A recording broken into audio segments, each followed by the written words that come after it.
exports. The residues, some of them are coming from these banned pesticides. I will not hesitate, if approved, to become the CS to ban them. I don't see why they should be in our list. We should not be taking poison. Kenyans should not be taking poison. Thank you. Before the next questioner, from your intensive and extensive research, far and wide, are GMO food products safe for human consumption without qualification? Mr. Speaker, sir, I would say some yes, but some no. So it's a mixed bag. Such as? For example, I know that some of the products we are using, like soya from those countries, are good GMOs. But the others which you need to be especially where genetic engineering is used, you need to be a bit careful. So that is why we are saying the scientific evidence should be used. The Biosafety Act should be followed closely, because it has safeguards also, what we need to do and what we cannot do. Thank you. Yes. So should you be confirmed, I will definitely be at your office to ensure that those pesticides are banned. And I think I have several witnesses here. Thank you. Yeah, okay. Ichung'wa? Thank you, Honorable Speaker. He's from Kiambu, but not from Alliance. And not from Kikuyu, for sure. My name is Kemani Ichung'wa. Dr. Karanja, I see you have a very impressive CV and a very rich background in agriculture.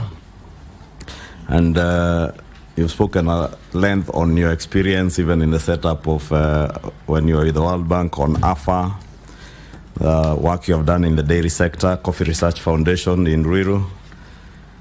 I was waiting to hear if there's anything to do with livestock development, and wondering whether you have done any work around livestock development, because if you have taken time to read the Kenya Kwanza Manifesto, it had a lot to do with increasing productivity, right from the leather value chain on the livestock side. I was just looking at your CV and wondering whether you have any experience or anything you have done on the livestock side. Two, the extensive work you've done in the crop development area, whether in coffee or all the other areas I've seen from your CV, and very good papers you seem to have written in these areas. Other than consultancy and advising government from the World Bank, have you directly worked with the public sector or in the public sector, except the 1.5 years in Tegemeo? Not Tegemeo is a policy research institute at Egerton University. And I saw many Kenyans, when you were nominated, purporting that you used to be the personal assistant to the former cabinet secretary, Mithika Linturi. Were you, or have you said you have worked with cabinet secretaries, were you Mithika Linturi's personal assistant at any point, or have you worked with him in the ministry? Two, you have definitely heard about the fertilizer subsidy program and the scandals that came out of it. I want to hear how you intend to handle the what are called the cartels in Kilimo House, especially around the supply of fertilizer, how you intend to deal with that. Thank you. Go ahead, Dr. Okay, thank you, Mr. Speaker, sir, and honorable member. Thank you, Majority Leader. Well, first of all, in terms of livestock development, yes, I have also some experience in livestock development. My thesis in the University of Nairobi, my MSc thesis was on cattle breeding. So that is an area. I also did a lot of work when I was in Tegemeo. Actually, I did work on reviewing the policies on dairy sector. So I'm well conversant with the livestock development, evaluating programs managed by EU and other agencies in the livestock sector. In the public, you also inquired about how I've interacted with the public sector.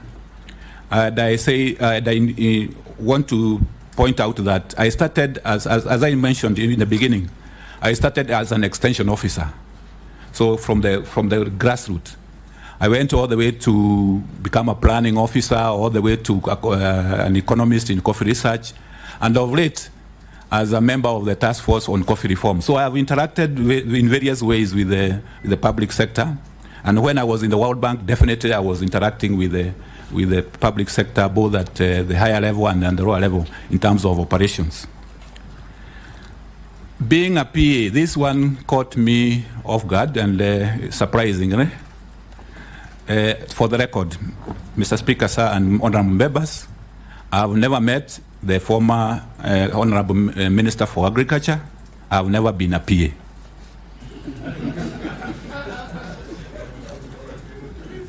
Yes, Minority Leader. I think so. Have you answered all the questions? No, there is one more, which the Majority Leader, Honorable Ichung'wa, asked about the fertilizer subsidy and the cartels. And I would say that, yes, this is a very critical program, which, as you all know, members know, is the one, it is the food security, center of the food security program. And yes, there are cartels. There was issues last the last season, in terms of the quality of the fertilizer, the distribution of the fertilizer. And I would handle, if approved by this committee and the House, this is one of the areas which I would like to work hands-on to make sure that the farmers are getting the right fertilizer at the right time and the quality is okay. And the cartels, what happens is that cartels thrive where there is lack of competition and openness. I would make sure that there is openness and the integrity is maintained in the procurement of these inputs. Two, is the issue about making sure that I have a governance structure which you guide the way fertilizers are procured, the way they are distributed, by having a multi-agency system which can check on some of these cartels and make sure that any untold thing, especially on quality, like involving KEBS at the beginning, so that we are sure that the fertilizer we are procuring is also in good quality.